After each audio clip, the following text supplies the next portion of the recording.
स्वागत आहे आपल्या यूट्यूब चॅनलवर। मी अनुराधा। चला करूया आजच्या दिवसाची नाही, आज दुपारपासून सुरुवात करूया व्लॉगला। तर दुपारचे आता 3:30 वाजलेले आहेत। तर म्हटलं चला आज म्हणजे सकाळपासून तर काही एवढं इंटरेस्टिंग नाही, डेलीचे आपल्या रुटीनचे कामं होतेच, पण म्हटलं चला आता दुपारून सेवेला मी सुरुवात करणार आहे। आज दुर्गा अष्टमी आहे, तर दुर्गा अष्टमीच्या सगळ्यांना खूप खूप शुभेच्छा। आणि उद्या आहे रामनवमी, तर रामनवमीच्याही सगळ्यांना खूप खूप शुभेच्छा। तर त्याच्यासाठीच मी म्हटलं चला आता पूजेला वगैरे बसणार आहे थोडेफार। आज दुर्गा अष्टमी आहे, तर दुर्गा अष्टमीच्या दिवशी मी कुंकुमार्चन करत असते। मग आपण जे यंत्र वगैरे लावतो दरवाजाला, ते सगळे काढून आजच्या दिवशी सिद्ध करून घ्यायचे असतात, म्हणजे त्यांच्यावर मंत्र वगैरे म्हणायचे 108 वेळा। तर हे सगळी पूजा वगैरे मी करत असते। तर त्यातल्या त्यात आज चैत्र नवरात्रीचा अष्टमीचा दिवस आहे, तर खूप महत्त्वाचा दिवस आहे आजचा। तर तीच मी सेवा करणार होते आता। तर म्हटलं सेवेला बसणार होती, कारण दिवसभर आपल्याला कामं असतात, तर सेवा आपल्याकडून होत नाही। तर म्हटलं दुपारूनच बसत असते मी। तर तसंच मध्ये थोडा टाईम होता पिरियडचा, म्हणून मग सप्तशती वगैरे 1-2 दिवस मला वाचायला भेटली होती, तीही वाचायची राहिली होती। तर ठीक आहे, पण बाकीच्या दुसऱ्या सगळ्या सेवा मी आता करून घेणार आहे, कुंकुमार्चन करणार आहे। तर तेच म्हटलं तुमच्यासोबत शेअर करावं। पण सगळ्यात आधी आपल्याला पूजे करण्यासाठी जे साहित्य लागतं तेच म्हणजे तांब्याची भांडी वगैरे लागत असतात आपल्याला, तांबे पितळाचे असो, हे सगळं आपल्याला लागतं आणि ते अत्यंत जरुरी असतं। मग कोणतीही पूजा असू द्या, तुम्ही छोटी मोठी पूजा करा, मग डेलीची पूजा करा, मग रोजच आपण कोणी महादेवावर पाणी व्हायला जातं, तर त्याच्यासाठी तांब्या लागतो। तर तोही अगदी स्वच्छ आणि नीट आणि क्लीन कसा असावा। आणि रोज रोज घसून घसून खूप कंटाळा येतो आपल्याला, हात दुखतात, मग रोज रोज काय घसायचं। तर चला अगदी एक छानपैकी असं जादुई पाणी मी तुम्हाला दाखवणार आहे। तर अगदी न घसता तुमचे तांबे पितळाचे भांडे अगदी चकचकीत होणार आहेत। तर चला बघूया ते कसे आहेत। म्हणून म्हटलं चला ब्लॉगला सुरुवात करूया आणि तुमच्यासोबतही शेअर करूया, कारण आपल्या मैत्रिणी आहेत तर त्यांना सगळ्यांना जरुरीच पडतं हे। मैत्रिणी असो, लहान असो किंवा मोठे असो, सगळ्यांना अत्यंत जरुरी आहे। आणि सगळ्या दादा लोक जेही बघत असतील जेंट्स, त्यांच्यासाठी सुद्धा महत्त्वाचं आहे, कारण ते सुद्धा मंदिरात जातात, तांब्या तर घेऊनच जात असेल। तर चला करूया सुरुवात, जास्त बडबड नाही करत मी। तर चला पुढे डायरेक्ट तुम्हाला ब्लॉगला सुरुवात करत आहे मी। तर चला बघून घेऊया कसं करायचं आहे ते। चला हे बघा सगळी भांडी वगैरे मी इथे काढून घेतलेली आहे, हे बघा। तर म्हटलं चला पूजेला मला ताट वगैरे लागणार होता, आणि डेलीच्या डेली मी घसत असते जेव्हा ही पूजेला मला लागतं, पण तरीसुद्धा तसेच होतात ते। आणि तुमच्याकडे जर प्यायचं पाणी असेल ना, तर अगदी छान अजून निघणार आहेत ते। आमचं जरा बोरिंगचं वगैरे पाणी येतं त्याच्यामुळे।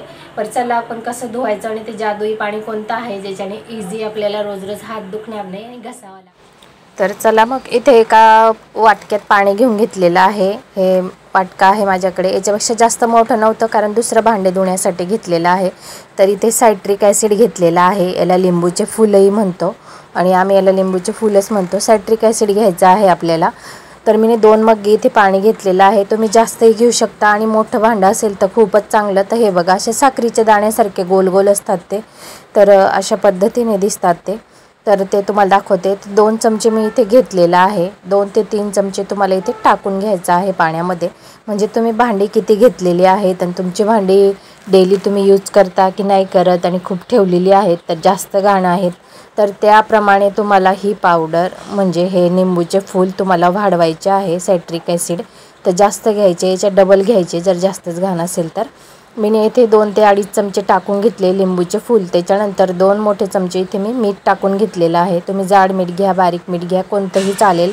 तर 2 चमचे घेतलेला आहे। त्याच्यामध्ये 1 लिंबू टाकून घ्यायचा आहे, लिंबूचा रस आपल्याला पिळून घ्यायचा आहे, एका लिंबूचा रस त्याच्यामध्ये, त्याचे काप केले होते मी। तर दोघी मी इथे छान पाण्यामध्ये पूर्ण असं चोळून अगदी पिळून घेतलेलं आहे, पूर्ण रस काढून घेतलेला आहे।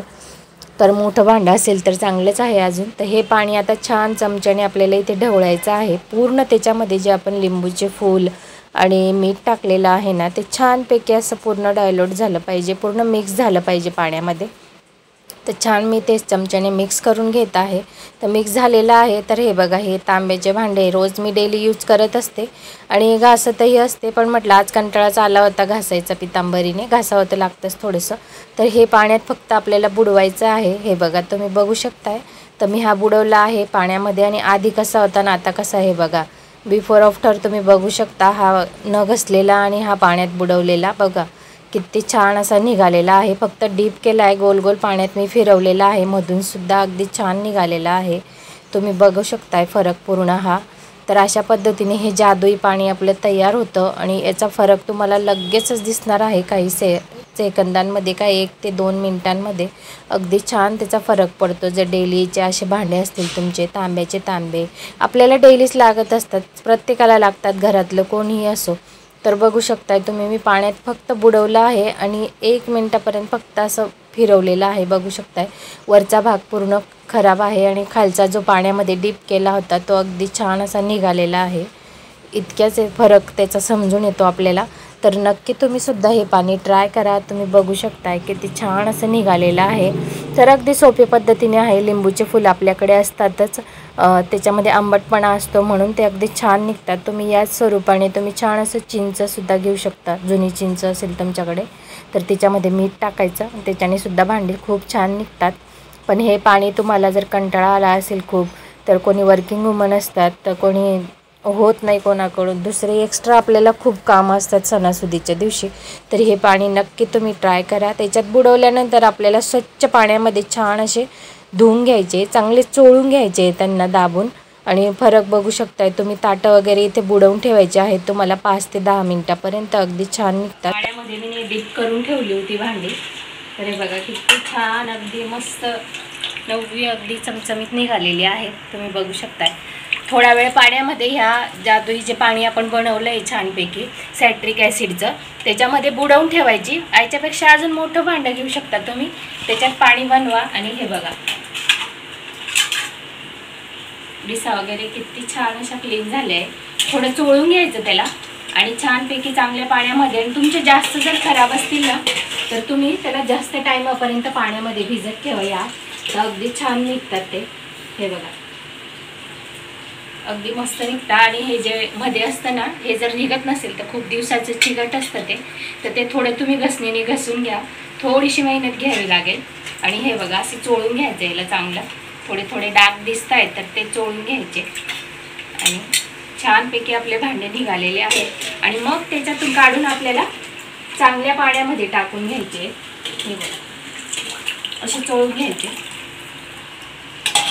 आणि हे चांगल्या पाण्यामध्ये आता आपल्याला डीप करून घ्यायचे आणि छानपैकी दाबून चोळून आपण भांडे कशी धुतो त्याच प्रकारे स्वच्छ अशी धुवून घ्यायची. आणि इथे ठेवते मी ते खाली. याचं पाणी निथरलं की मग आपण याला छानपैकी एक कॉटनच्या कपड्याने याला पुसायचं आहे. कॉटनचा कपडा घ्यायचा, मी घेऊनच ठेवलेला आहे कॉटनच्या कपड्याने पुसण्यासाठी. कॉटनच्या कपड्याने आपल्याला इथे पुसून घ्यायचे. पुसल्याने काय होतं, कारण पाण्याचे डाग जे असतील ना ते डाग नाही पडत याच्यावर पाण्याने. तर मी बाकीचे सुद्धा इथे पाण्यामध्ये हे बघा डीप करून ठेवलेले आहेत. अजून जे बाकी होते धुवायचे हे बघा ते सुद्धा अगदी छान निघायला लागले. खूप काळे झालेले होते हे, तर मी यूज नाही करत नेहमी, पण ठेवूनच होते. ते सुद्धा अगदी छान निघत आहेत. हे बघा असे फिरवत राहायचे आणि थोडा वेळ डीप करून ठेवायचे. करून घ्यायचे आपल्याला, पुसून घ्यायचे. आणि तुम्ही बघा किती छान निघालेले आहे. बघा तांब्यासुद्धा छानपैकी मधून बाहेरून. आणि चिकट जर असेल ना मध्ये असं काळा झालेला, हे नाही निघत जास्त. याला छान घसणीने तुम्ही घसून काढा चांगलं. तर हे बघा असं मस्त निघालेलं आहे मधून बाहेरून सगळं. तर असा ठेवायचा आहे तुम्हाला. फॅन खाली ठेवा, नाही तर मग कुठेतरी वाळत ठेवा. आता पुसून घेते मी.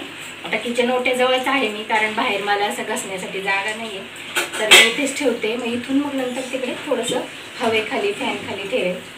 हे बघा अशा पद्धतीने छानपैकी मस्त असे भांडे निघालेले आहेत. तर बघू शकताय तुम्ही मस्त असे भांडे आपली क्लीन झालेली आहे. असं जादुई पाणी आहे हे. पण जास्त जर तुमचे खराब असतील ना भांडे, तर खरंच सांगते मी, तर लवकर निघणार नाही ते. पण थोड्या वेळ तुम्हाला अर्धा 1 तास तरी त्याच्यात डीप करून ठेवा आणि त्याच्यानंतर घसा. पण अगदी छान निघता आणि डेली यूजचे तर अगदी छानच निघून जाता. लगेच 5 मिनिटात निघतात खूप छान. नाही तर मग तुम्ही 5 मिनिटं तरी पाण्यात ठेवा आणि 5 मिनिटं त्याला चोळून चाळून धुवून असे सुकट ठेवण्यासाठी 10 मिनिटं तरी लागतात. तर अशा पद्धतीने मला जेव्हा घाई असते आणि कंटाळा येतो तर मी सुद्धा अशाच पद्धतीने करत असते साफसफाई. तर अगदी सोप्या साध्या पद्धतीने. कंटाळाच आला तर खरंच मला, तर अशा जादुई पाणीने मस्त असे डेली यूजचे आपले भांडे मस्त निघालेले आहेत. तुम्ही सुद्धा नक्की ट्राय करा. पण खूप जुने असतील तर ते थोडे निघणार नाही, थोडं त्याला घसावंही लागेल. तर अशा पद्धतीने करून बघा आणि मला कमेंटमध्ये नक्की सांगा की काय कसं झाले, तुमचे भांडे निघाले. त्यापुढे आता मी आता पूजेची तयारी वगैरे करत होती, म्हणजे नॉर्मलीच आपली करणार आहे. थोडंसं कुंकुमार्चन वगैरे करून घेते.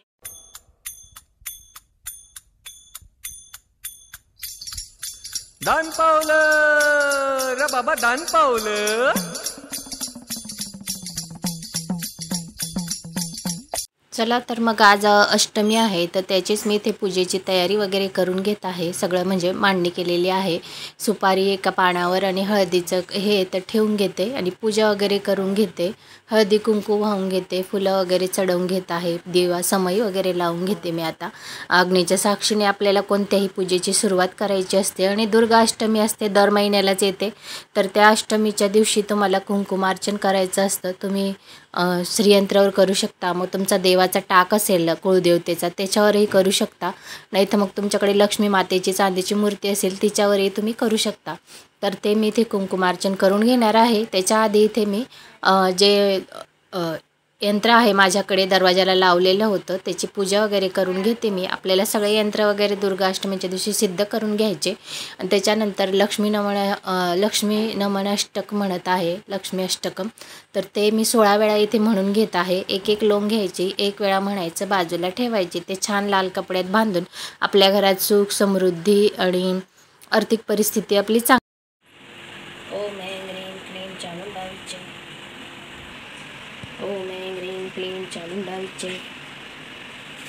ती सगळी पूजा झाली. मला 2-2.5 तास लागलेले आहे. त्याच्यानंतर सगळं अजून दुसरं खूप वाचायचं होतं मला, तर 2.5 ते 3 तास लागूनच जाता, म्हणजे 2-2.5 तास तर लागतातच. कुंकुमार्चनही करून घेते मी. त्याच्यानंतर आता इथे हवन वगैरे करून घेत आहे.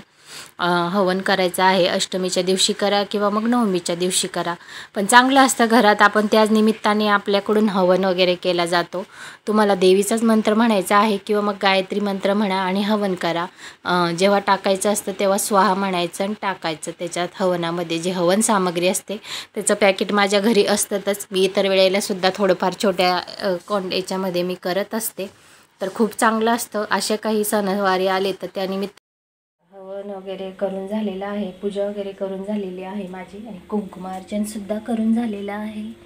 हे बघा, अशीच आपली छोटे मोठ्या पद्धतीने पूजा वगैरे करून घ्यायची. खूप चांगलं असतं ते. आणि दुर्गा अष्टमीला तुम्ही दर महिन्यालाही केलं तरी चालतं, फक्त कुंकुमार्चन हवन नाही केला तरी चालेल, कारण आता नवरात्री आहे म्हणून मी हवन वगैरे केलेलं आहे. तर नवरात्रीची अष्टमी आहे, चैत्र नवरात्रीची, खूप चांगलं असतं तर म्हणून केलेलं आहे केलेलं आहे. तर हे बघा, मस्त अशी माझी पूजा वगैरे झालेली आहे आणि छान वाटलं पूजा वगैरे करून. असं वगैरे केलं की आपल्याला छान वाटतं. आणि मस्त आज चैत्र पौर्णिमा होती, चैत्राची दुर्गा अष्टमी होती म्हणून मी केलेलं आहे हवन वगैरे आणि मस्तपैकी झालेलं आहे. आता थोडासा धूर वगैरे झालेला आहे, बघताय तुम्ही घरामध्ये. तर बघूया आणि पुढचं काय काय होतं हे सगळं तुमच्यासोबत शेअर करेल. तूप वगैरे ओतून घेतलं, डबा वगैरे ठेवते मी. तुम्हाला जर आजचा हा व्लॉग आवडला असेल तर नक्की चॅनलला लाईक, शेअर आणि सबस्क्राईब करा. सबस्क्राईब करणं अगदी फ्री आहे, तर चॅनलला नक्कीच सबस्क्राईब करा आणि बेल आयकॉनला क्लिक करा, म्हणजे येणाऱ्या व्हिडिओची नवीन नोटिफिकेशन ही तुम्हाला भेटत